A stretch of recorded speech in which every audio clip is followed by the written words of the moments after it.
pouquinho de você.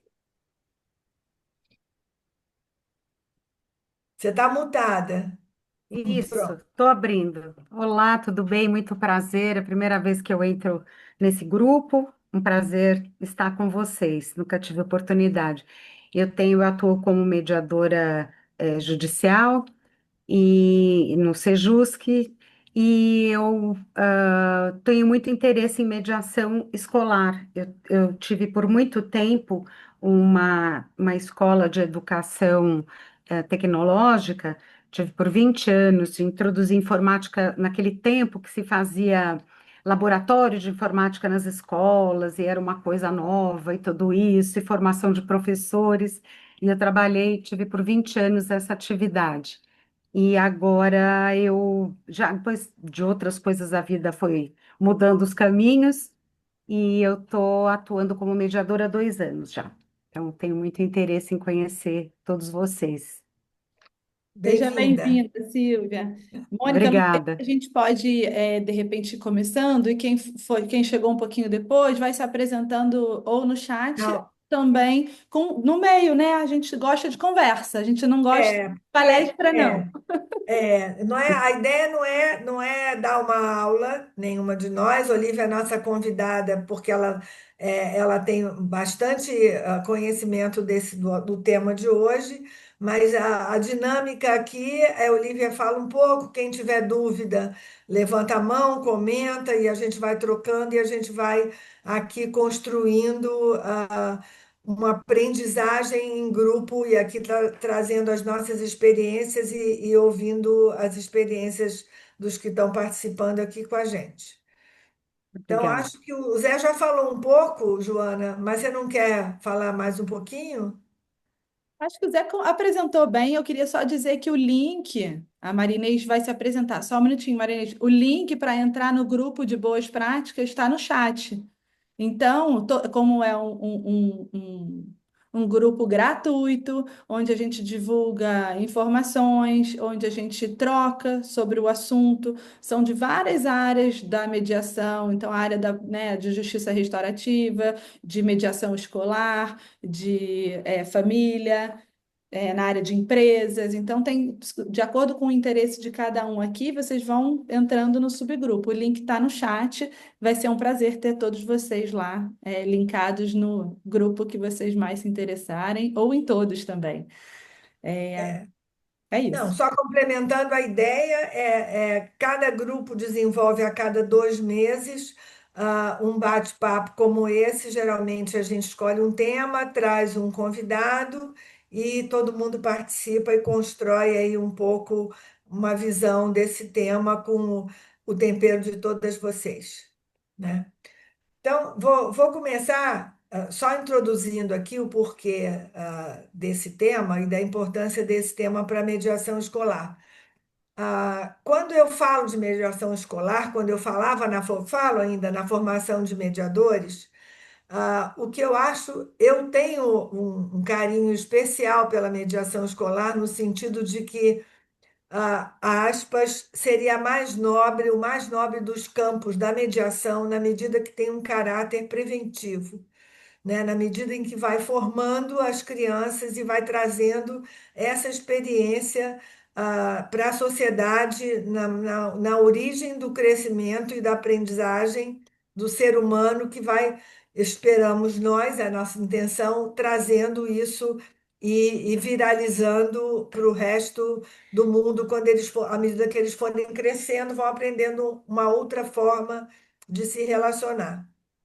E quando eu falo de mediação, nos cursos de mediação, quando eu trabalho nesses cursos, o tripé da mediação escolar tem 3 pontos importantes. O primeiro é que ele traz o conhecimento da Alicia Fernandes, que é uma psicopedagoga argentina já falecida, que fala muito da relação ensinante e aprendente, e que como a aprendizagem se constrói na relação professor-aluno.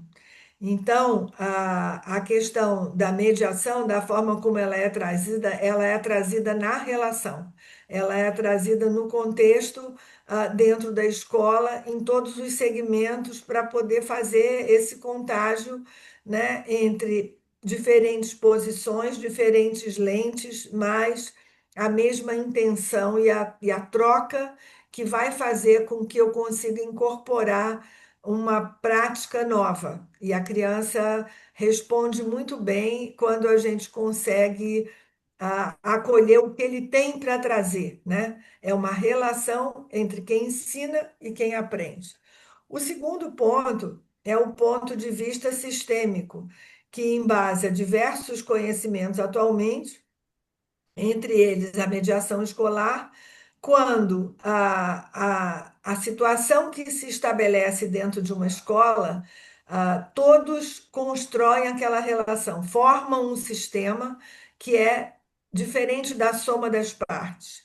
Então, a visão sistêmica embasa também a proposta da mediação escolar para poder trazer esse conhecimento dentro da escola. E o terceiro ponto que a gente vai pedir para a Olivia mergulhar mais profundamente, é como a criança constrói a moralidade, como é que essa moralidade se constrói, a princípio, dentro de uma visão do Piaget, que vai mostrando na relação com o objeto como que a criança constrói a visão que ele tem do que é regra, como ele internaliza a regra, e a partir daí, com esse tripé, a gente começa a poder a funcionar a nível de trazer conhecimento, mas com essa base teórica, onde o mediador ou a pessoa que está ali iniciando aquele trabalho vai precisar trazer nas suas lentes. Então, dito isso, passo a palavra para minha amiga querida e parceira, Olivia Furtz. Obrigada, obrigada, Mônica, Joana. Prazer estar aqui, pessoal. Vamos lá, uma baita responsabilidade, né? Porque eu amo esse tema, né? O Zé falou, eu estudo esse tema, estudei, na verdade, há muitos anos atrás e sempre flertei porque eu estudei na graduação, quando eu era bolsista de um programa de pesquisa, e hoje eu encontro esse mesmo tema quando eu fui estudar as práticas colaborativas, né, a abordagem colaborativa do direito, e tem tudo a ver com a mediação, enfim. De repente, esses dois assuntos se encontraram, e para mim foi uma alegria muito grande, né?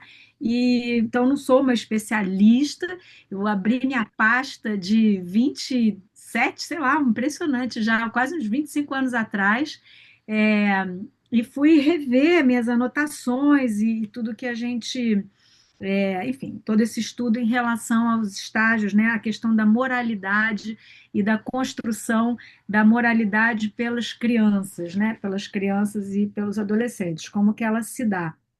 Então, só para trazer esse contexto, lá na faculdade, o meu grupo de pesquisa estava estudando sobre o Jürgen Habermas, que é um filósofo alemão, um teórico político que defendia a ideia de uma situação ideal de fala. Estou sintetizando muito, tá? Só para também não me alongar demais. E ele defendia, ele é um universalista e que todas as pessoas poderiam alcançar esse lugar ideal de fala, enfim. E cada grupo, cada membro do grupo foi pesquisando um pouco um aspecto da teoria dele. E eu, como venho, né, estudei numa escola Jean Piagetiana, né, era uma escola que seguia, né, a teoria do Jean Piaget, estudei todo, né, o ensino fundamental, educação infantil e ensino fundamental 1, porque na época, né, ela não continuava, ela terminava na quarta série. E minha mãe foi professora dessa escola, minha tia também é uma educadora, então eu sempre ouvi em casa muito sobre o Piaget. E intuitivamente eu perguntei para o meu orientador no grupo de pesquisa se Piaget tinha alguma coisa a ver com Habermas, e ele fez o link e tinha a ver. Tá? Então ele me trouxe. Então, é daí que vem a minha pesquisa inicial, meu interesse, tá? E ele me apresentou um livro chamado Itinerários de Antígona, a questão da moralidade. da Bárbara Freitag. Depois eu coloco aqui no chat a indicação, tá? E ela começa questionando, né? Ela fala, né, sobre. Até tenho aqui um pedaço, cadê? Ela começa questionando, ela é uma pesquisadora, e ela pergunta, né? é, com relação ao Eichmann, né? Vocês sabem, teve o julgamento de Eichmann, que a Hannah Arendt, vocês sabem o que eu estou falando, né? Que foi ele foi julgado pelos crimes cometidos, né?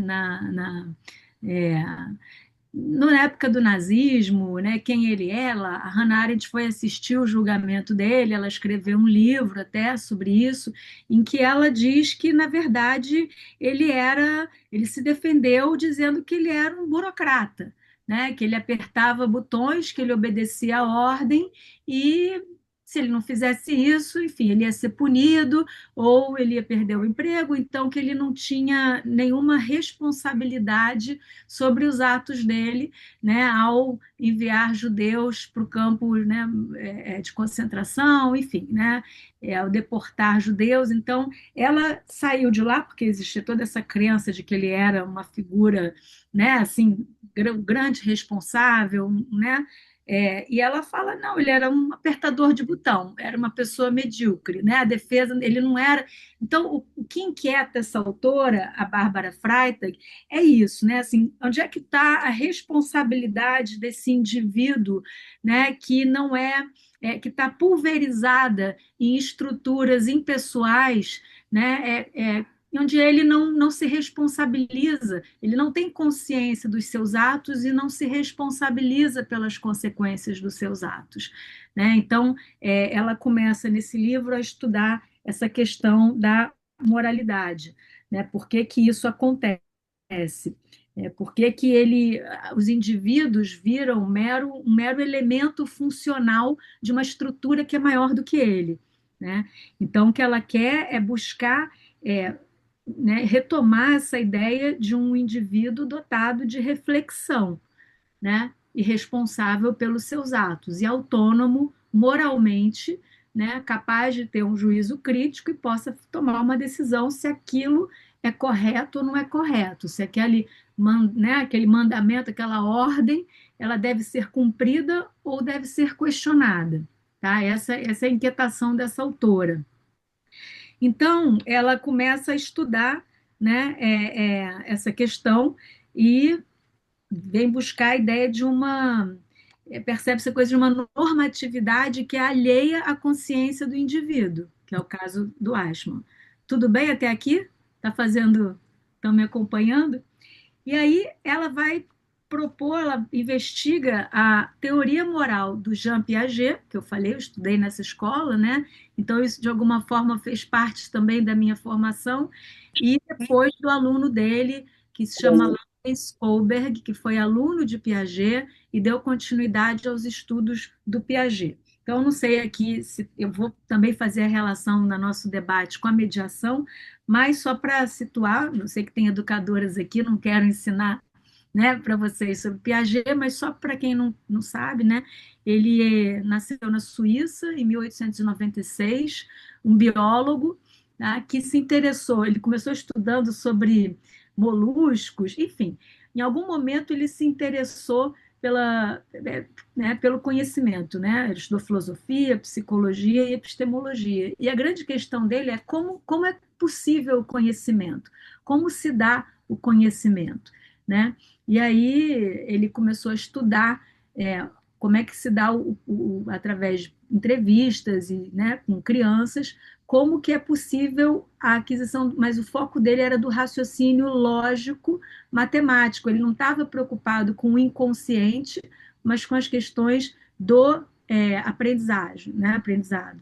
E aí depois ele, então, nesse estudo, entendeu, eu não sei se eu estou falando qualquer coisa, vocês perguntem aqui no chat, né, estágios de desenvolvimento do raciocínio lógico pelos quais todas as crianças passavam. Esses estágios, ele diz que são universais, né, e o que vai fazer com que as crianças adquiram maiores competências desses estágios é o estímulo do meio, uma necessidade da própria, né, criança na interação com o meio, que vai fazendo com que ela adquira maiores competências para lidar com um raciocínio mais complexo. Então, só para dar um exemplo simples, no processo de educação, né? O educador vira para uma criança e mostra um lápis fino e comprido e outro mais menor, mais grosso. E aí ele pergunta qual deles é maior. A criança só vai adquirir uma das dimensões, né? Se ele é fino e grande, ela fala é esse aqui, ou se ele é mais gordo, é esse aqui. Ela não tem ainda noção de volume, né? Ou um exemplo que eu vivi, né, como aluna de uma escola. Vinha a professora, chamava num canto, pegava um copo com líquido comprido e alto. E na minha frente, né, ela botava também num recipiente mais baixo e mais largo. E ela faz a troca do líquido e pergunta em qual dos recipientes cabe mais líquido. E quando a criança tem né, só domina um dos aspectos, ela vai dizer o gordo ou vai dizer o grande. Ela não vai dizer tem a mesma quantidade de líquido nos dois. Isso já vai ser no estágio seguinte, em que ela já entendeu a noção de volume, né, e já conseguiu é, relativizar aquilo. Ela, né, não depreende só um dos aspectos da questão. Isso para dar um exemplo simples e não vou me ater, mas então a ideia dos estágios de desenvolvimento do raciocínio lógico para o Piaget, ele vai seguindo etapas sucessivas, né, sempre as mesmas, e que vai aumentando a competência de um estágio para o outro. Você não joga fora o que você aprendeu, você vai adquirindo mais conhecimento, né, vai complexificando esse conhecimento. Em um dado momento, ele se questiona e pergunta se o desenvolvimento moral ele também acompanha essa sequência de estágios, ele também tem um paralelo com uma sequência de estágios do raciocínio lógico, né? E aí ele começa a fazer pesquisa, né, e entrevistas clínicas com as crianças, perguntando sobre situações hipotéticas, né, é, é, enfim, né, de um castigo, de uma situação envolvendo uma mentira ou uma infração qualquer, e pede para a criança justificar a sua resposta, né? Quem tem razão ou quem merece castigo, quem não merece castigo. Então, um exemplo que ele dá é, por exemplo, uma criança que, sem querer, abre uma porta e derruba uma pilha de pratos, de 10 pratos. E outra criança que não pode sair para brincar, a mãe proíbe, e aí a criança de propósito, pega um prato e joga no chão e quebra o prato. Aí ele pergunta para a criança, qual das duas merece o maior castigo? Dependendo do nível, né, do estágio em que essa criança está, ela ainda não compreende a noção da intenção, né, e dolo. Ela vai, né, se foi sem querer ou por querer. Então, ela só depreende um dos aspectos. Ora, a pilha de 10 pratos é maior do que um prato só. Então, quem quebrou 10 pratos merece uma punição maior, né? Depois que ela vai complexificando o pensamento dela, e a gente pode falar sobre esses estágios, né? Ela vai conseguir dizer, não, merece maior castigo aquela que quebrou um prato só, mas fez de propósito, fez de pirraça, tá? Enfim, então ele vai trabalhando isso, né? Como é que vai se dando a questão do julgamento moral por meio também da análise do jogo. Como que as crianças combinam as regras do jogo, as regras da brincadeira. Então, ele tem os 3 estágios, né? Então, assim, ele fala desse estruturalismo genético, que é o que eu estou falando, né? Esses estágios, eles obedecem uma ordem, e todos os seres humanos, eles têm essa mesma ordem, seguem esse mesmo percurso no seu desenvolvimento, tá? Do pensamento lógico, e ele vai desenvolver aqui os estágios, né?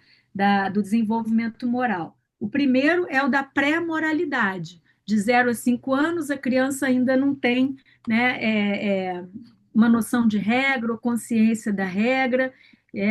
Elas são vividas de forma inconsciente. No segundo estágio, é o da heteronomia moral, que para o Piaget é de 5 a 8 anos.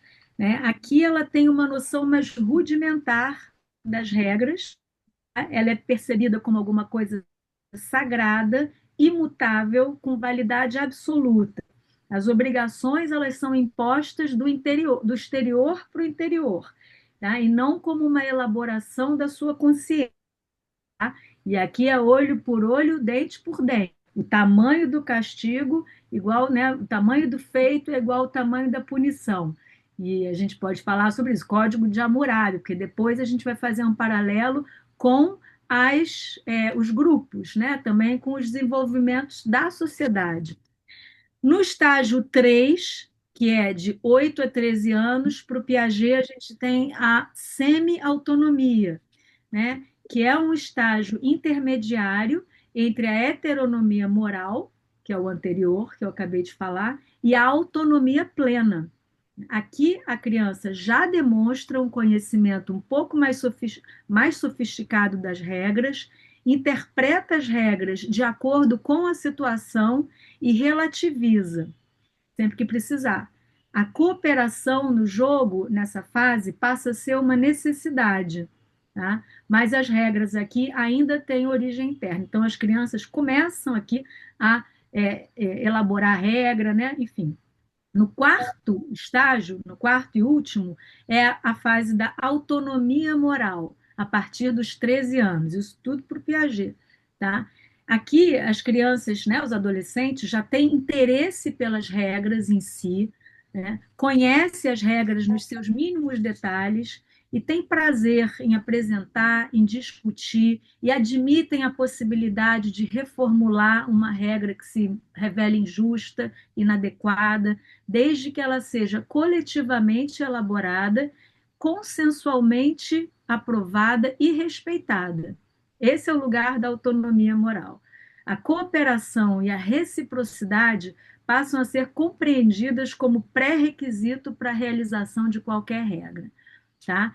Então, essa é a contribuição do Piaget. Ele desenvolve esse livro, ele está num livro, né, chamado O Julgamento Moral pela Criança, de 1932, e ele acabou... Que é isso?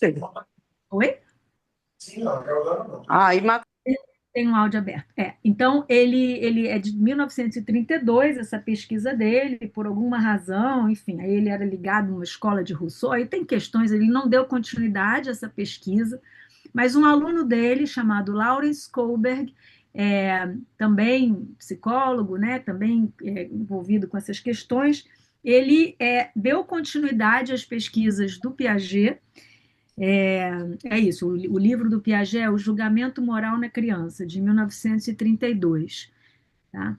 E ele, então, ele dá continuidade à teoria fazendo pesquisas, né, longitudinais, ele vai com uma equipe nos Estados Unidos, Canadá, Taiwan, Turquia, Israel, para testar essa teoria psicogenética moral, né, desenvolvida pelo Piaget e a sua validade universal, passeando por esses variados contextos culturais e socioeconômicos, né, para verificar, para investigar se aquilo tinha validade. A conclusão até do Kohlberg, acho que teve um gol aí, gente. Aliás, todo mundo guerreiro aqui, né? Tá rolando um jogo e a gente aqui estudando teoria moral, sexta-feira, enfim. 2-0 para o Fluminense. Eu acabei de ouvir um Obrigada. aqui.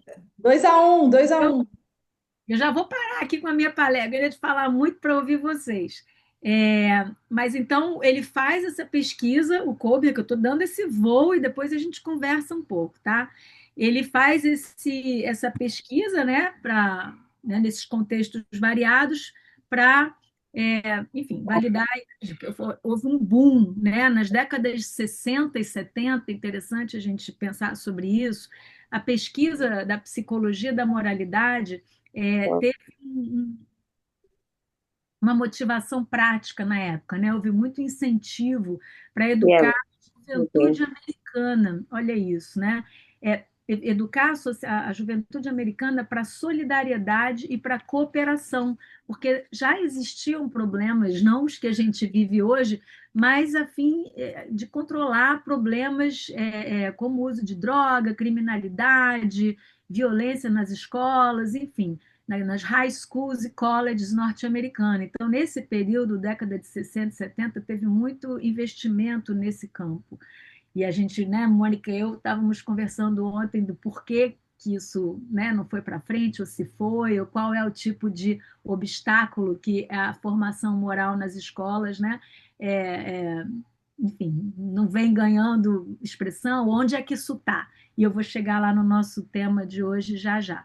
Tá? Então, não quero entrar muito no detalhe dos estágios e explicar, porque eu acho que a gente pode até compartilhar o material, um texto depois, mas para a gente falar, né, de estratégias de prevenção da violência nas escolas, que é o tema do nosso encontro de hoje, fazer links com a mediação, tá? Poderia falar mais aqui dos estágios do Kohlberg e o que eu queria só chamar a atenção é isso. Vocês devem ter visto aquele filme, não sei, chamado Divertidamente. Eu não vi o 2 até agora, mas eu vi o 1. Que vergonha, né? Aliás, eu tenho que resolver isso, porque eu amo esse filme. E esse filme é Kohlberg e Piaget puros, na veia, né? Quem viu vai saber, porque a menininha, a protagonista, é uma animação da Pixar, ela vai passando por estágios, ela entra em crise, né? Ela é uma menininha que se muda e tal, e ela atravessa questões do ambiente, da mudança que ela faz com a família, vai para uma nova escola, e também internas do próprio desenvolvimento dela, em que estruturas e crenças, né, vão se entrando em crise, já não dão conta mais da complexidade do desafio que ela está sendo exposta, e ela entra em crise e passa para um outro estágio, adquirindo maior complexidade, né? É um estágio de crise e assimilação de um novo patamar mais competente para a situação que ela está vivendo ali. Tanto que no final do filme,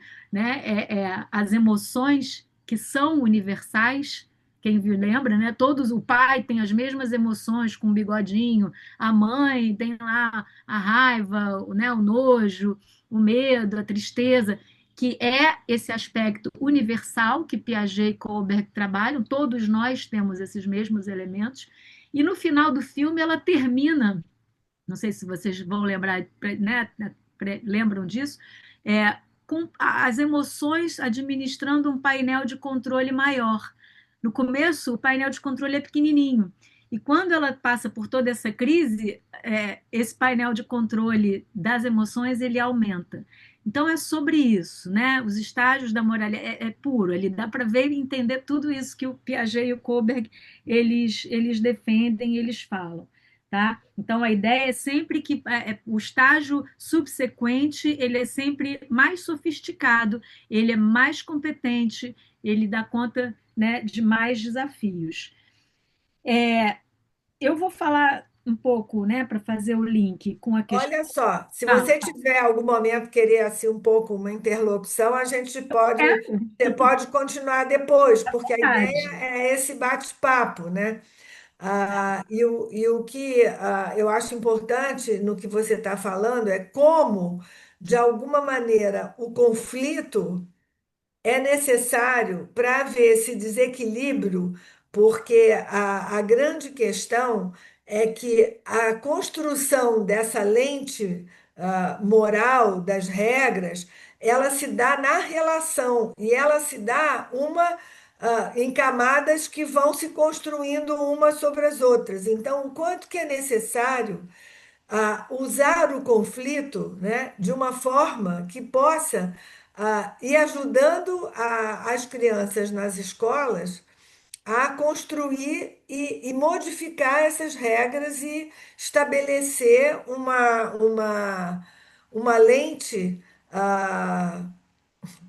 que traga, vamos dizer assim, uma solução mais justa, mais humana, levando o outro em consideração, não a regra pela regra, não a regra pelo meu egocentrismo, não a regra pela regra, que é uma segunda parte do estágio, mas a regra como uma construção social, né? Como uma construção do grupo e da valorização, né, do indivíduo dentro do contexto e vice-versa. Então, eu acho que era legal que as pessoas falassem um pouquinho. O Joana está com a mão levantada e a gente abrisse um pouco. Depois você complementa se tiver alguma pergunta que você acha que pode ser feita ainda no seu tema aí que você tinha pensado trazer. Fala, Joana. Não, estou aqui acompanhando a Olivia e tentando aqui fazer esse link com a escola, com o dia a dia na escola, né? O que são várias, eu entendi, né, Olivia, assim, são vários estágios, né? Dentre esses estágios, nós aqui, vamos pensar, nós adultos, a princípio a gente já teria esses estágios prontos, mas eu entendo que é nas relações que a gente desenvolve, né, essas habilidades de desenvolver a nossa moralidade. E entendo que aqui, por exemplo, se a gente tem hoje aqui 22 pessoas, temos 22 formas de desenvolver a moral, né, no nosso dia a dia. Não tem um certo e errado. É algo que a gente vai construindo ao longo da vida através das nossas relações e experiências. É isso? Uhum. Tá. É, Não sei, é, o que eu entendo aí, vamos, Zé vai entrar também, está ali a Maria também, Marinês. A, a questão é que o grupo, e aí a gente teria que aprofundar mais, porque quando vem o Kohlberg, ele vai trabalhar essa construção no grupo, depois vem a Carol Gilligan, quer dizer, vários teóricos vão trabalhando isso, a diferença da regra, como a cultura masculina constrói e a cultura feminina, que também vão se integrando, cada um dentro da sua lente. A questão é que aquele grupo estabelece as regras que são boas para o grupo, né? Então, é importante que, ah, dependendo do estágio que a criança está, por exemplo, a criança começar a entender que tem regras do grupo, eles vão precisar passar por esse estágio. Uma criança de 7 anos, ela precisa dessa regra para ela poder, ela é logicamente operatório concreta, ela precisa de fazer e desfazer operações. Então, essa lógica de que tem uma regra que eu não posso quebrar é necessária para ela poder passar depois, se o grupo tiver consenso e trabalhar essa regra e a gente modificar essa regra, é viável da gente mudar a regra, né? A gente vai mudando, né? No direito, o divórcio era uma coisa imoral, ou amoral, imoral, né? E hoje o divórcio é uma mudança na sociedade que não é considerado natural, é viável, porque não estava atendendo aquele grupo. Em relação às crianças, isso vai acontecendo. E para os adolescentes, eu acho que isso é muito importante, porque eles estão no momento onde essa regra vai ter que ser muito trabalhada dentro do grupo, levando não só os interesses do grupo, mas o interesse de cada indivíduo naquele grupo. Então, entender que um vai sendo construído por o outro, como eu entendo que a gente pode aplicar isso dentro da mediação, até como ir estabelecendo critérios dentro daquele grupo de como é que a gente vai funcionar. Não sei se vocês concordam, podem dar pitaco aqui. O Zé está com a mão levantada. Vai lá, Zé. Tem a Bom, tá. Marinês também. mas, Olivia, você quer se Não, manifestar sobre isso ou vai posso? você, depois eu pego. Tá, eu vou entrar aqui numa viagem muito louca e quero ver o que Mônica e Olivia e Joana pensam a respeito, ou se já pensaram isso. Piaget, biólogo. Humberto Maturana, biólogo. Humberto Maturana, autopoiese. Nós estamos falando aqui do entendimento de Piaget sobre a construção das regras e as dinâmicas dentro de um grupo. Para mim, eles estão falando a mesma coisa. É essa percepção que vocês têm também, e olhando isso para a mediação dentro de um sistema que é criado, inclusive com a participação do mediador, para mim faz todo sentido deixar os dois conversando. Outro dia eu estava lendo o Marcelo Gleiser e eu fiz um paralelo com o último livro do William Ury. Para mim também é tudo a mesma coisa, por mais louco que isso pareça, dá vontade de botar os dois conversando e falar, se virem, né? É exatamente isso, Zé. Você fez a ponte certinha, todos, e eu acho que isso, para mim, que comecei minha vida como psicopedagoga, trabalhando com problema de aprendizagem, depois botei a camada da terapia de família, depois eu botei a camada da mediação. Todas essas teorias conversam e o que a E se gente está complementam e se reforçam. Exatamente. E quando a gente fala das boas práticas, eu acho que esse é o gol, é a gente pegar essas lentes e tentar colocar, botá-las vivas, tirá-las do livro e botar elas com as Na crianças prática. na sala de aula, dentro da escola. Só para comentar, o Zé, e aí já passo para a Maria Inês, é isso, né? A Tânia que fala, as ideias são filhas do seu tempo, né? Então não é por acaso que você vê pipocar né, de diferentes maneiras, mas é falando, né, a mesma coisa, uma confluência, porque, né, é desse tempo, então sim, tem tudo a ver.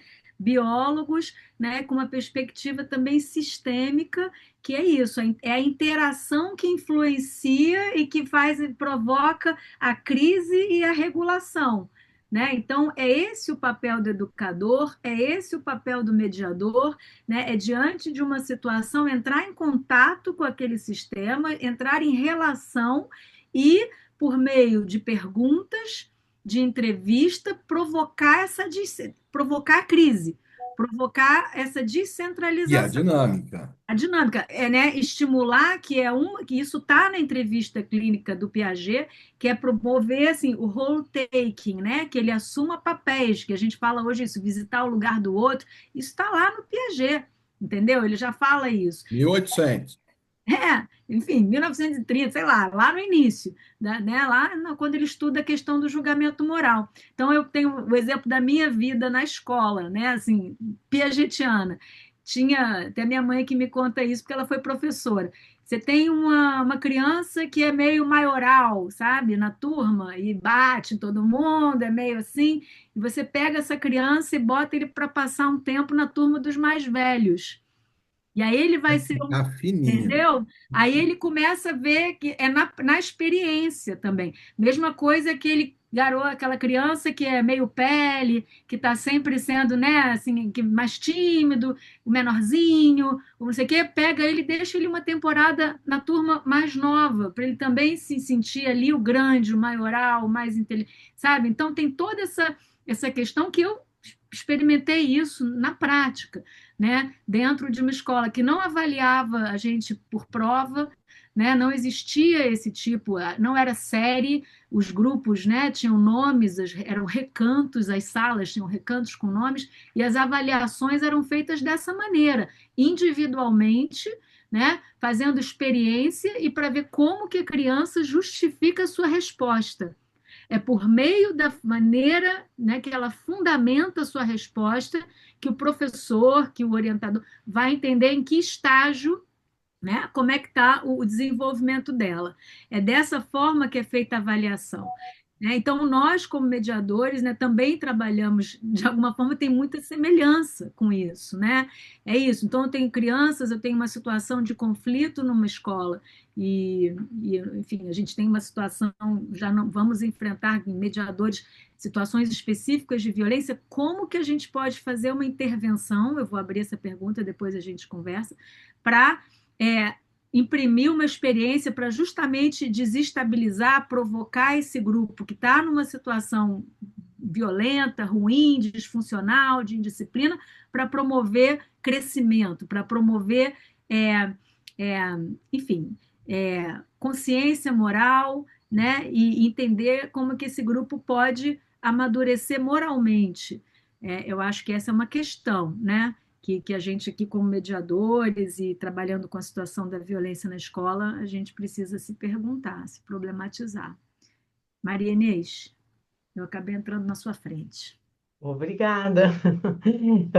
Assim pude te ouvir. Eu estou um pouco maravilhada. Primeiro, eu ia dizer, a minha primeira fala era lá o que que a Joana ia fazer. Eu faço parte lá junto com o Zé do Núcleo Duro. Eu acho meio complicado, gente. Vão lá naquele link e se inscrevam, que tem muita coisa boa aqui no Boas Práticas. E eu tenho uma história. Eu sou professora de educação física antes de ser advogada e trabalhei na prefeitura de Porto Alegre junto com toda a história do construtivismo, quando a Esther Gross trazia os melhores palestrantes, eu era da coordenação e estudei muito Piaget. E sempre vejo muito isso com a minha história de mediar, emancipação, na interação, né? E estou um pouco maravilhada de ver aqui a Olivia falando em Piaget na mediação. E daí eu não, apesar de achar que mediação escolar é o máximo, fico sempre impactada no quem paga, né? Que é o mais difícil. Todo mundo sabe que é difícil, mas ninguém. Mas eu vejo na mediação como um todo, né? Com toda essa emancipação e aproveitar para perguntar, não sei se para a Olivia, para a Mônica, e como é que é esse processo de aprendizagem na mediação, tirando da mediação escolar, porque existe uma emancipação. Toda a questão da mediação envolve um certo crescimento pessoal, um dar-se conta, um processo dialético, né, que vai crescendo. E não sei se vocês têm alguma coisa para dizer, se não tiverem, eu continuo dizendo, estou maravilhada. Olha, o que eu posso te responder, quer dizer, dentro do meu viés, né? E aí, ah, você está falando da mediação lato sensu, porque assim, o que eu acho que queria que a gente também discutisse aqui é como é que a construção dessa moralidade pode vir a partir de um projeto, e de uma lente para uma escola ter esse conceito e essa prática da mediação. Em outras palavras, o que eu tô dizendo é que se a escola tem esse conhecimento na hora de implementar um projeto de mediação, ela pode usar os conflitos para fazer com que as crianças reflitam e, como diz o Piaget, desequilibrem a crença naquela forma de resolver o problema para encontrar uma outra forma até chegar nos estágios mais avançados da construção da moralidade. Então, especificamente nesse grupo, a gente vai trabalhar trazendo situações, aproveitando as situações de conflito dentro da escola para fazer o grupo refletir sobre como que ele está enxergando aquilo, né? Causa e efeito, não circular, não envolvimento da responsabilidade, dimensões diferentes, tudo isso que está em jogo. Mas, respondendo a sua pergunta, na mediação lato sensu, o que que acontece? As pessoas, no momento onde elas estão no maior tensão sobre o conflito, elas baixam o nível de raciocínio. Então, elas, às vezes, regridem numa lente que vai fazer com que elas trabalhem no olho por olho, em vez de trabalhar na relatividade do conflito e nos prós e os contras dentro do sistema casal, dentro do sistema o padeiro e o cliente, qualquer que seja a situação da mediação. Então, o entendimento dessa lente para a mediação é para entender que, independente da forma de raciocínio das pessoas que estão mediando, o processo de mediação com os mediadores, isso que o Zé, eu acho que falou, ele ajuda nesse desequilíbrio, porque ele traz essa troca, e aí no que você escuta o outro e se sente escutado, você pode pensar aquela situação de um ângulo, vamos chamar com muitas aspas, mais evoluído, mas não gosto dessa palavra, mas é que não está me ocorrendo Mais complexo, mais mais complexo. complexo, mais complexo. Então, acho que é o pouco que eu tenho para responder sua pergunta. Obrigada. Vai lá, Joana, eu vou abaixar minha mão, depois eu. Não, eu ia tentar terminar a ideia da formação moral em construção, como isso a Mônica trouxe, né? Da gente cada vez mais ter mais complexidade na compreensão da nossa formação moral, como é algo que se aprende, e a importância da escola nesse lugar de relação e interação, não só entre jovens, crianças, mas também os adultos que compõem essa realidade. E a crise que eu vejo hoje dentro da escola, a Lúcia até trouxe aqui no chat, acho importante também trazer ela aqui, o que ela trouxe, assim, da importância de se gerar a crise e estar muito preparado para sustentar o gerenciamento da crise. Né? Eu acho isso que está acontecendo hoje, que talvez esteja se confundindo muitas vezes, nem tudo que acontece na escola é violência escolar.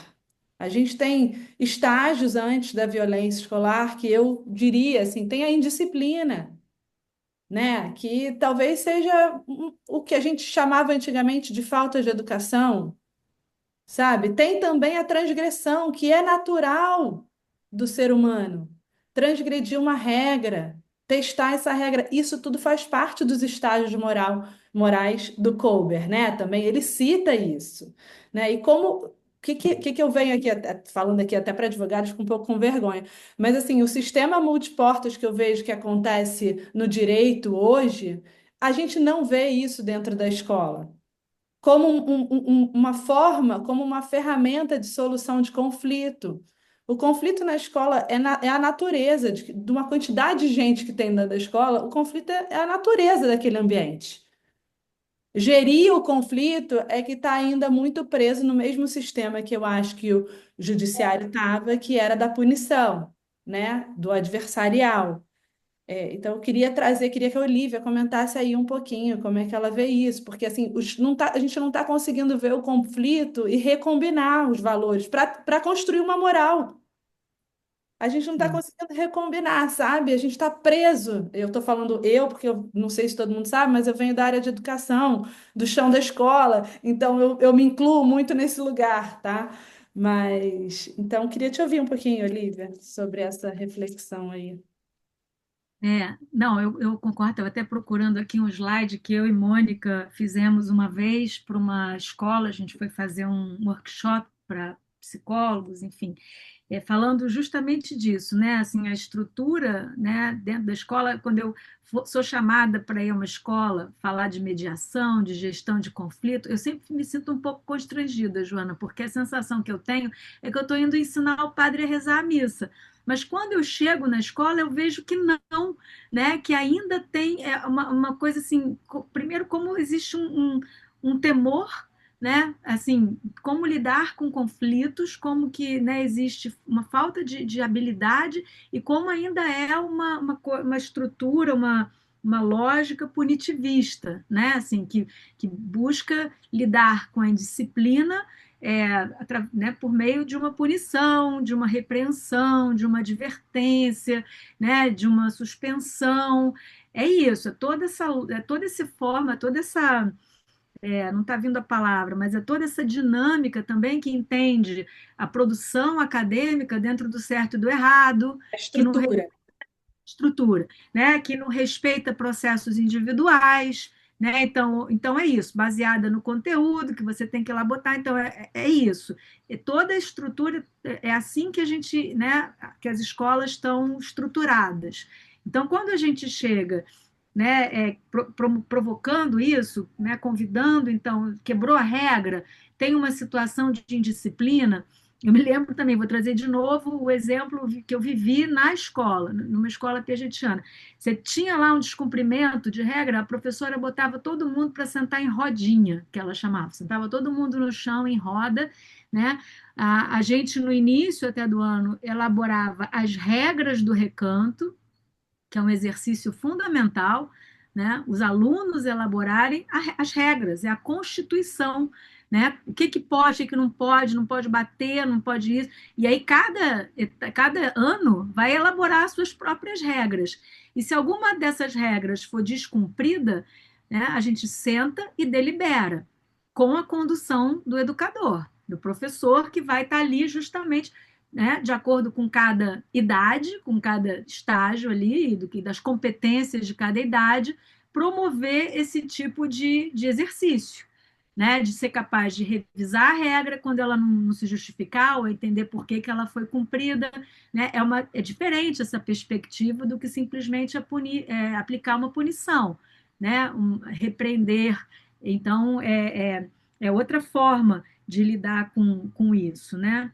Então, eu acho que, assim, para a gente pensar numa educação moral, para pensar no ambiente escolar, que eu acho, né, que eu acredito muito que seria mais saudável para a escola e para a sociedade, se a gente educasse, né, se a gente tivesse êxito em educar aquele indivíduo moralmente autônomo que eu falei no início, que a Bárbara Freitag, né, inquietamente coloca. Eu quero, né, uma sociedade em que as pessoas sejam responsáveis, tenham consciência crítica, né, e sejam responsáveis pelos seus atos, e que essa responsabilidade não fique pulverizada numa estrutura impessoal em que as pessoas, né, são meramente uma peça de uma estrutura e não se responsabilizam, né, não tem uma consciência crítica. Então, acho que sim, práticas desse tipo, deliberando, né, as regras, deliberando sobre a punição. Tinha uma coisa até polêmica na minha escola, era a chave do tamanho, que se alguém batesse em outro alguém, ou xingasse, e eu fiz isso quando eu tinha uns 6 anos, eu aprendi um palavrão e eu xinguei uma criança. E chamei de espírito de porco, uma coisa assim. Eu aprendi isso e numa discussão, aí a professora chamou o ofendido, foi lá reclamar com a professora e ela então falou assim, agora você pode chamar ela. Igual, devolve, entendeu? Porque era uma maneira, aí como revidar, como é que a escola está incentivando o revide, né? É uma coisa que sempre eu estranhei como uma metodologia, mas era uma coisa de eu experimentar o lugar do outro, porque é muito subjetivo, né? Então, era uma forma também de promover essa coisa entre as crianças. Mas o que eu ia só resgatar aqui é que o Piaget, ele propõe, então, né, ele tem esse foco nas crianças menores, as historinhas, né, são historinhas mais simples. O Kohlberg, ele vai trazer histórias mais complexas, porque ele diz, o desenvolvimento moral, ao contrário do que Piaget afirmava, não termina aos 13 anos, né, ele vai até a vida adulta. Ele, inclusive, né, os grupos sociais compartilham desses estágios morais, né, então, o grupo também, né, tem, enfim, né, aquele estágio. Então, ele diz que isso vai para a vida adulta e ele traz dilemas mais complexos, né, envolvendo situações de violência, situações médicas. E esse que eu acho que é, né, o que eu acredito e adoraria e sonho, né, com escolas que trabalhem dilemas morais com as crianças e com os adolescentes. Coloquem as crianças para poder deliberar, né, sobre situações problema, situações enigma, né? Como é que a gente resolve junto, porque isso engaja e isso faz pensar, né, levando justamente para esse outro patamar, né? Porque não tem uma resposta certa. Tem um dilema clássico dele, do Kohlberg, que é o dilema de Heinz. Vocês conhecem? Alguém já ouviu falar? É rapidinho, vou sintetizar. Heinz é um cara, ele é casado e a mulher dele está com uma doença muito grave, acho que teve outro gol, uma doença muito grave, e ele tenta juntar o dinheiro para comprar o remédio, um farmacêutico desenvolveu uma medicação que pode salvar a vida dela, ele junta uma parte do dinheiro, não consegue juntar tudo, vai para o farmacêutico fala, não dá, meu senhor, eu não posso te dar, só vou ter que dar para todo mundo, isso vai inviabilizar a pesquisa, ele não entrega o remédio. Aí o que faz o Heinz? Ele resolve roubar o remédio. Ele rouba o remédio e dá para a mulher dele, né? E aí, ele salva a vida da mulher. A pergunta que se coloca, o que deve, né, vamos julgar o Heinz. Ele agiu bem? Ele não agiu bem? Ele deve ser punido? ele deve ou não, ele está isento de punição, porque o que ele fez, quer dizer, o direito à propriedade, o direito à vida se sobrepõe ao direito de propriedade, né, do farmacêutico, ou não, roubar é errado, então se ele roubou, ele tem que ir preso. São perguntas que fazem pensar, e dependendo do nível, né, das respostas, da fundamentação, é o foco na fundamentação, é o foco no processo, e menos no resultado, e menos na resposta certa ou errada, mas é o que a criança, o que o adolescente, como que ele está formulando aquele raciocínio. Então, por exemplo, júri simulado, é super interessante da gente trabalhar isso com criança e adolescente, né? A gente está eu estou com uma situação de uma crise numa escola, eu não acho que eu deva chegar lá fazendo uma roda e botar todo mundo para conversar com bastão de fala, são adolescentes, entendeu? Eu penso em propor uma dinâmica de júri simulado, uma dinâmica de situação-problema, como que a gente engaja e faz essa descentralização, sair dessa coisa autocentrada, né, e tentar pensar, provocar essa crise, né? E eu acho que os dilemas, os júris simulados e outros exercícios de, né, troca de papéis, isso pode ser muito útil, muito interessante para, né, a gente trabalhar essa questão da moralidade, de subir, né, de aquisição de mais competências, né, para as crianças né, uma sofisticação de como lidar com a regra. Tem só terminar, a Lúcia está com a mão levantada. A Lúcia está querendo falar. Fala, Lúcia. Tá, desculpa, pessoal, que eu tô sem o vídeo, porque eu tô. Não vou mentir para você, eu tô no salão, viu? Mas aproveitando o tempo de espera aqui e assistindo vocês. Olha só, eu acredito muito. Olivia, com saudade de ti, viu? Lembro de Bento, do nosso encontro lá no Congresso. Inesquecível. Mas eu sou muito pela prevenção, eu não sou da área da educação, mas eu sou e não sou educadora, né? Porque, na verdade, há mais de 20 anos eu trabalho com um grupo de jovens, é uma metodologia que veio dos Estados Unidos, aplicada aqui no Brasil também, em vários países, e a gente trabalha com prevenção para crianças, e fizemos trabalhos em escolas também. Mas a prevenção é o caminho certo. Eu falei ali de gerar crises, por quê? Porque tem uma parte que a gente estuda sobre gerenciamento de crises, né? Criar crises. Claro que sim, gerar crises sim, porque faz parte do crescimento e do desenvolvimento da criança e do adolescente. E de nós também, adultos, né? Não tem idade para isso. Mas o quanto a gente tem que estar preparado para gerenciar a crise. Então, é melhor não gerar uma crise se não estiver preparado. Eu lembro que eu comecei a fazer esse trabalho quando meus filhos eram bem pequenininhos, né? Porque eu também queria muito trabalhar com eles a prevenção, né? E eu fiz isso durante toda a vida. Então, eu lembro, assim, que era muito...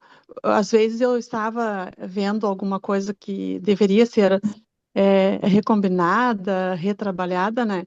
E eu pensava assim, meu Deus, eu estou sabendo que eu não posso gerar uma crise se eu não estou preparado. O que eu tenho que fazer? Eu vou gerar essa crise assim, assim. Eu já tinha o planejamento da crise, né? Mas eu tinha que ter o planejamento do meu gerenciamento. Tá, vou tomar essa atitude, né? E essa atitude vai gerar uma crise. O que eu vou fazer daí para gerenciar? Porque eu sei que eu não posso voltar atrás.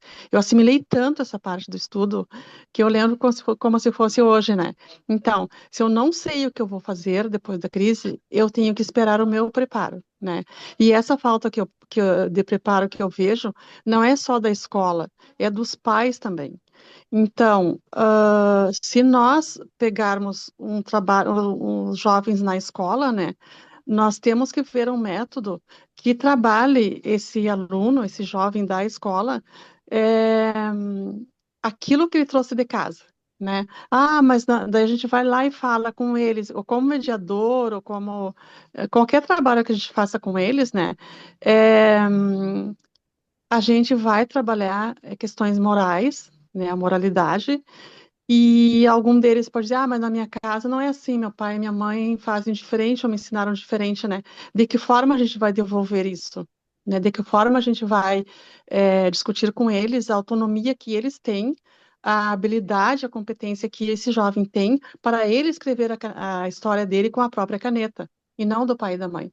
Porque não é aquilo que o pai e a mãe transmitiu, aquilo que é de positivo, eu aproveito aquilo que foi negativo, que os pais ensinaram, que ninguém é perfeito, né? E a gente erra como pai e como mãe, né? Então, essa forma aí, a gente tem que prestar muita atenção. Como reconduzir esse jovem, né? Como ele pode ter esse nós ajudarmos a consciência para que eles o que fazer com com aquilo que eles trouxeram de casa, né? Isso é muito importante. Outra questão que eu gostaria de trazer é a respeito do. Bah, agora me fugiu, gente. Recebi uma ligação aqui do marido e fugiu, tá? Mas, resumindo, é isso aí, né? O quanto nós devemos estar preparados para lidar. Ah, eu lembrei agora, retomei, tá? Eu lembro que na escola, assim, acontece muito. Um menino, adolescente, ele na época ele estava com uns 14, 15 anos, e os jovens pedem regras. E eles têm sede de regras. Eles se sentem abandonados se nós, pais ou educadores, não impormos as regras, né? Eles ficam perdidos, se sentem não valorizados e nem com validação, como filhos, como ser humano, enfim, tá? Eu lembro de um jovem que ele reclamou, né? Porque ele estava com uns comportamentos que não eram adequados, né? Ele reconhecia isso, ele trouxe isso para nós, e ele falou assim, ó. Daí a gente devolveu a pergunta para ele, e como tu acha, o que tu pode fazer para melhorar esses comportamentos que tu reconheceu já, porque reconhecer já é 50% do caminho andado, né? O restante é trabalho, né? É o autotrabalho, o autodesenvolvimento, o autoconhecimento. Então a gente perguntou como que você acha que pode reverter esse comportamento inadequado que você está tendo? Ele falou para nós, olha, eu gostaria muito. A família dele morava na frente, numa casa que era na frente, né? E a avó, ele falou assim, olha, o que eu gostaria mesmo é que quando a minha mãe me tranca, quando a minha mãe me passa um pito, eu chegasse lá na minha avó e ela não concordasse em eu continuar errado. Eu queria que a minha avó me dissesse não, e a minha avó não diz. Então, vocês vejam a responsabilidade que nós, famílias, como um todo, incluindo todo o núcleo familiar. E vem muito também da comunicação, da falta da comunicação, né? A comunicação é muito importante. Nós, como mediadoras, trabalhamos direto com a comunicação, né? Então, isso aí também deve ser trabalhado nos pais e na escola também, para que eles fiquem preparados, né? Para tratar esses jovens que estão com sede de regras, estão com sede de limites e os adultos não estão se dando conta. Muito obrigada, era isso que eu queria colocar. Obrigada pela sua participação, Lúcia. Acho que você está trazendo uma questão que é exatamente o eixo da mediação, que não é você trazer a resposta, não é você estabelecer a regra de fora para dentro, mas construir, né, aquilo um pouco que eu falei, construir com aquele grupo a regra em benefício do grupo. E para a regra estar em benefício do grupo, o grupo todo tem que participar e entender os diferentes pontos de vista, senão a gente vem com uma disciplina de fora para dentro, né? De cima para baixo, e não internaliza, não desequilibra, porque, como você colocou bem, o adolescente ele questiona, ele começa a se diferenciar, diferente da criança que se identifica e quer copiar o pai e a mãe, o adolescente desequilibra, às vezes, algumas questões. E se a gente entrar como autoridade sem desequilibrar aquele adolescente em função de para que serve aquela regra, isso que a Olivia falou no debate, para poder entender aquela regra está a serviço de quê, quem construiu, eu acho que aquilo faz parte como eu digo, sai do conhecer para saber. Tem coisas que eu conheço, mas eu não sei. Eu sei aqui de É, alguma maneira, mas não sei colocar. Então, na quem mais? verdade, na verdade é todo um contexto, né? Não podemos questionar, por exemplo, a escola, ela está no meio. Acredito assim, vou montar A aqui um escola, caminho, né? Para mim, a escola está no meio. Então, começa com a família falhou, falhou.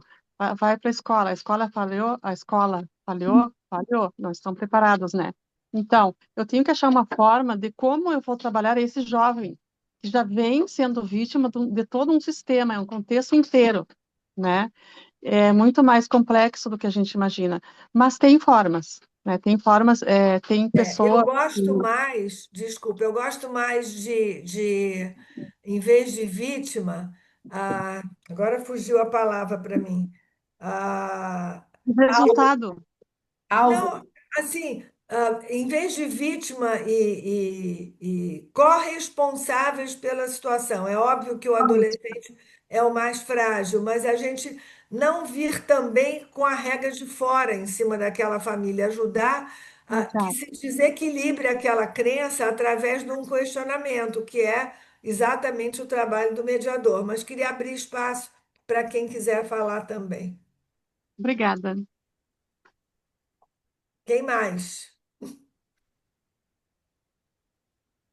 E não, Eu queria colocar, se puder, né? Mônica. Só, eu li recentemente no jornal sobre a cultura periférica do Rio de Janeiro. Eu sou de São José dos Campos, bem interior, então é bem diferente. E tinha a Pois letra é, de aí uma do trânsito. música. E aí eu fico pensando exatamente no que você colocou, Mônica e da Olivia, né? Aquilo que a escola tem que abrir um espaço para dialogar com essa cultura periférica que, por exemplo, eu desconheço totalmente. Seria bom supor, imaginando eu como professora, para eu construir a aprendizagem junto com os alunos, eu preciso conhecê-los. Eu preciso conhecer a sua realidade, eu preciso conhecer os seus os significados, né? Então tem lá, fala que a tropa é comando vermelho, se piar aqui na VK, vocês vai ver, só soldado preparado, os menores controlados. Gente, para mim não faz sentido nenhum. Como que eu, não compreendendo isso, posso atuar de forma, seja como mediadora de saboeiro, seja como mediadora de conflito, como que eu posso atuar na escola se eu não consigo compreender isso? Que é a cultura deles, mas que denuncia uma falência institucional. Né? Então eu gostaria, assim, eu achei que tenha, tem uma relação que vocês trouxeram aqui em relação a essa construção ética. Mas o quão desafiador é? Quais são as ferramentas? Qual é a nossa postura, né? Que desafios nós temos aqui, nessa situação, por exemplo, de uma cultura totalmente desconhecida para aquele que está ali atuando e intervindo. Aí é com vocês. Quer falar, Joana? Depois, alguém quiser falar, se tiverem. Eu tenho uma experiência, mas acho que vocês podiam falar, já falei muito. Não, Fala, Mônica, acho Joana. que a gente precisa pensar um pouco de situação a situação. Eu tenho visto exemplos que até me assustam, sabe? Esse exemplo que a Olivia falou da gente fazer um júri, né? Outro dia escutei o exemplo de uma escola que fez esse exemplo, que na verdade é um caso do Kober, ele usa um exemplo dele, que ele foi autor e a escola adaptou para um caso que os alunos estavam vivenciando ali e fez um júri com um caso em foco. E aí você reforça a violência que está acontecendo ali e você não faz o que a Olivia falou lá atrás, que é relativizar o lugar de poder. Né? Eu acho isso uma das coisas muito importantes quando a gente vai propor exercícios, né? Então, se vai falar da situação em si, que fale então da situação em si, aberta. A Patrícia Lins e Silva veio aqui há um tempo atrás, né, Mônica? E ela falou sobre Por que que a escola não está discutindo? Está todo mundo sabendo tudo o que está acontecendo. As crianças, as famílias, ou deveria, as famílias eu não sei, mas as crianças que estão envolvidas estão sabendo. Por que que a gente não está conseguindo conversar sobre isso? Porque eu acho que a gente, alguém, agora eu esqueci, acho que foi a Lúcia que botou no chat, porque se a gente não está preparado para falar sobre a crise e enfrentar a crise, não tem ferramentas, a gente está só no punitivo, né? A escola, como a Olivia trouxe, quando ela chega na escola, ela toma um susto, que o recurso parece que é só punitivo, né? E é uma realidade. E não é uma realidade só da escola, é uma realidade dentro das famílias, dentro das casas. As casas também não estão sabendo.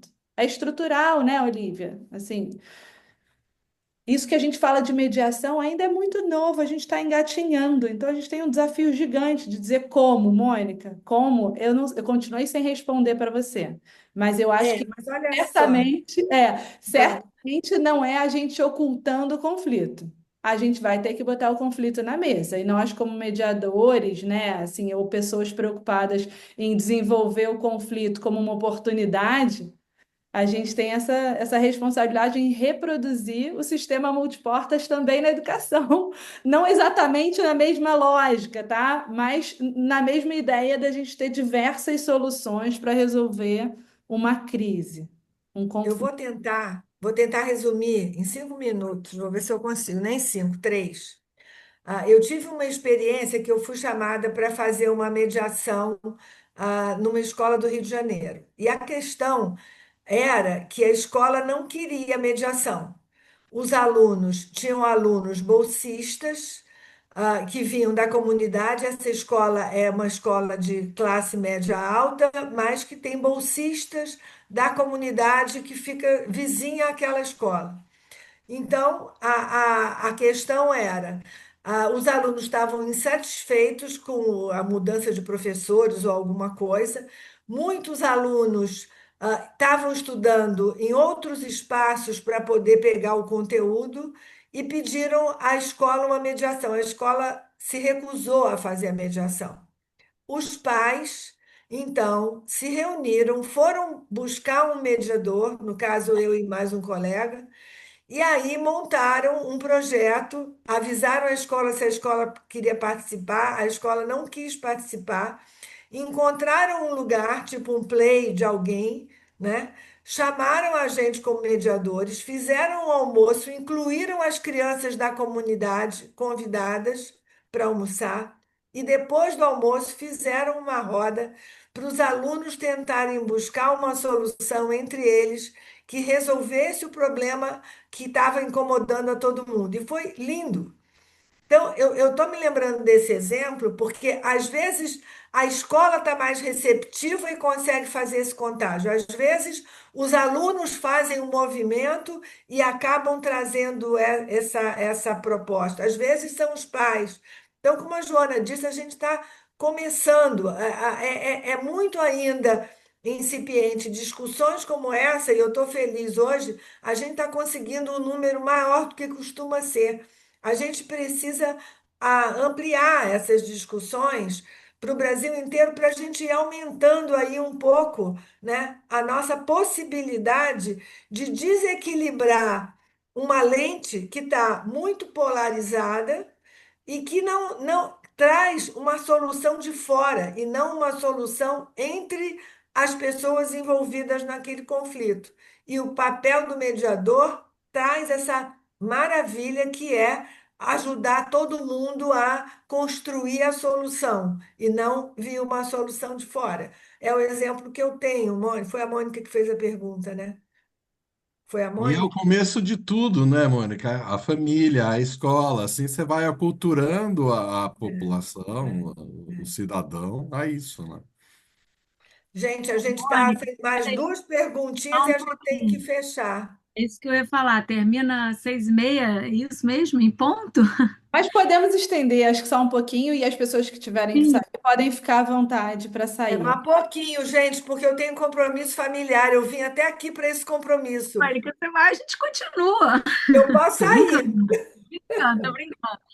Não, o que eu ia falar rapidinho, não sei se Marinês quer falar antes, aí de repente eu O falo meu é depois, muito para fazer breve, se uma tu quiser, eu amarração. Deixa a falo. Marinês e você fecha, Muito breve, é Bia. só para dizer, Mônica, muito linda essa história, e acho que não dá para se escapar de não escrever. Isso aí tem que ser escrito, essa Ah, história tá aí, bom. porque acho que ela gera muita reflexão. Que bacana isso, os pais, era só isso. Lembre-se de escrever. Tá bom. Não, o que eu ia só falar, eu até ia projetar aqui o slide, mas acho que vai ficar meio corrido, não é só para pontuar até um que a gente falava na capacitação de práticas colaborativas, né? Falando um pouquinho sobre o Piaget, o Kohlberg e depois a Carol Gilligan, só para contextualizar. Ah, não, não tem como, eu não sou aqui não tem como compartilhar. Mas só porque a Carol Gilligan é uma psicóloga norte-americana que, por sua vez, foi aluna do Kohlberg. Então, né, o Kohlberg foi aluno do Piaget e a Gilligan foi aluna do Kohlberg. E o que ela agrega só é que ela fala, bom, foi uma perspectiva masculina, né, um olhar dos homens quando eles fizeram essas entrevistas e essa avaliação, né, e quando as mulheres, minorias, né, enfim, outros grupos sociais que estavam excluídos da cena nos anos 30 e nos anos 50, 60, quando eles entram nessa pesquisa, eles agregam também a dimensão do cuidado, né? Então, a gente vai falar de uma ética da justiça integrada com uma ética do cuidado. E esses estágios de desenvolvimento moral é que vão assimilando o que é, como que é essa ética da justiça, do que é certo e do errado, né, e como que as pessoas, né, deliberam e revisam regras, junto com a perspectiva do cuidado. Essa regra cuida efetivamente, não cuida, como que eu cuido de mim e de você, né? E você cuida de você e de mim, e não só um ao outro. Então, só para a gente botar, só queria botar essa semente, eu sei que a gente já está fechando, mas né, para não deixar de mencionar a Carol Gilligan e essa perspectiva de gênero e de outros grupos sociais que ela traz. E para fechar, quer dizer, em relação tanto ao que foi falado, a prevenção, quanto, né, a lidar com crises já instauradas, eu acho que compreender esses estágios de desenvolvimento moral, compreender qual é o público, qual é o problema, né, e investigar, entrar com uma postura, né, sempre humilde. Eu acho que o educador devia ter isso, né, assim, de entender quem é a criança, qual é o contexto que ela está inserida, o grupo, né, ao invés de a gente ter sempre aquela. Eu entendo que existe uma hierarquia do educador, né, e do adulto, mas também deve Oi, existir querida. uma postura, né, uma curiosidade Alô? sobre. Marina, esse áudio Oi, está, não, eu estou numa aula aqui, peraí que eu... né, assim, ali para investigar quem é. Então, o jogo lúdico, a brincadeira, para trabalhar essas crenças, esses estágios de moralidade, estimular o crescimento, eu acho que a gente cria ambientes escolares mais empáticos, mais inclusivos, né, do diferente, e que as pessoas, os próprios adolescentes, as próprias crianças, elas precisam desenvolver habilidades para sentar juntas e deliberar, né, sobre o que precisa ser mudado no seu ambiente, né? Então, sobre essas situações mais que você trouxe, né, Mônica Delgado, que eu vi você falando, mediador, educador, preferencialmente de dentro do contexto, né, que compreenda aquela linguagem, aquele universo, porque aí você vai ter tantas realidades, né? Então, acho que era mais ou menos isso que eu queria falar. Assim, acho que falta, né, junto, eu acho aliado, o mundo real demanda produção de conteúdo, a gente está nessa. Né, o mercado está aí, são muitas pressões, a gente está dentro da lógica do desempenho, a gente tem que desempenhar, e aonde que entra né, espaço para esse tipo de trabalho, né? Ele não precisa ser um ou outro, a gente tem que, eu acho, começar a trabalhar aqui, nós como agentes de transformação, gente inquieta, gente que pensa diferente, né? Propor isso mesmo, né? Assim, sempre que a gente tiver a oportunidade de ter algum tipo de intervenção ou de inserção, propor algum tipo de educação moral, né? Algum tipo de educação desse tipo, né? Trabalhar dilemas, e só para terminar, né, diferente do caso que você trouxe, né, Joana, não é um júri simulado para uma situação real, para uma situação do universo. A gente não vai botar os adolescentes para julgarem as próprias atitudes, não é isso. Quando eu falo em júri simulado, são situações hipotéticas, fantasiosas, os exploradores de cavernas que ficam presos numa caverna, e aí pode comer ou não pode comer o outro, aí tem coisa, brincadeira, aí você vai no nível de cada um, entendeu? Outras mais simples, outras mais complexas. Eu também recomendo aquele livro Justiça, do Sandel, Michael Sandel. Ele traz vários dilemas ali, entendeu? O que que é? E eu acho que a gente pode pensar nisso, ler, é super fácil de ler o livro e, e pensar em situações assim, né, difíceis, né, em que não tem uma resposta só, sabe? E eu acho que isso pode desfocar do problema, do conflito e fazer estimular o crescimento justamente para esse painel complexo e amplo de habilidades para lidar com situações desafiadoras, com o diferente. E acho que essa é uma estratégia para fechar, assim, que eu pensei, né, para lidar com situações de violência, de indisciplina, como a Joana falou, né, não é só a violência e tantas outras que a gente vive hoje, né, cyberbullying e toda a bullying de toda espécie, e enfim, é, acho que é por aí, é o que eu penso, né, o que me ocorre. Queria agradecer muito a Olivia aqui hoje, que trouxe tanta coisa aqui para gente. Queria agradecer todo mundo que veio aqui hoje. E eu fiquei assim pensando o quanto que é importante encontros como esse, que são espontâneos no sentido do interesse, da disponibilidade de todas estarmos aqui para debatermos esses temas que eu acho que são tão importantes. Agradecer a presença de vocês, pedir para vocês divulgarem, né, boas práticas que eu acho que tem a ver, fiquei pensando com boa vontade, com boas intenções, e que o setor escolar acontece geralmente na primeira sexta-feira, a não ser que caia no feriado, a cada 2 meses. Então, o próximo vai ser em setembro. Não estou com a data aqui na cabeça, não sei se a Joana tem, mas se vocês puderem divulgar, e são todos bem-vindos do Brasil inteiro. Estou feliz que tem gente aqui do norte ao sul. Então, agradecer a vocês, agradecer a Olivia, minha parceirinha Joana aqui, que está sempre aqui do meu lado, ajudando nesse espaço, e te dando a palavra, Joana, para você fechar. Eu estava aqui procurando a data, mas não achei. Ah, vou achar aqui agora. Mas também queria agradecer um monte de aprendizado. Obrigada, Olivia. Aos tricolores, saudações, né?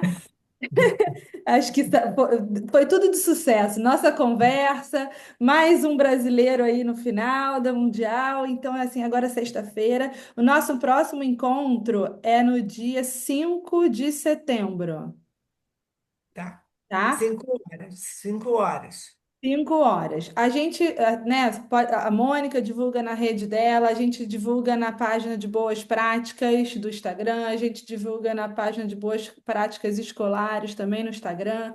Então, siga a gente lá que vocês vão estar atualizados dos nossos encontros. E o link, né, da rede de Boas Práticas está aí no chat para quem quiser entrar e trocar mais por lá, tá bom? Muito obrigada, uma ótima noite para vocês. Obrigada, gente. Obrigada pelo convite. Beijo.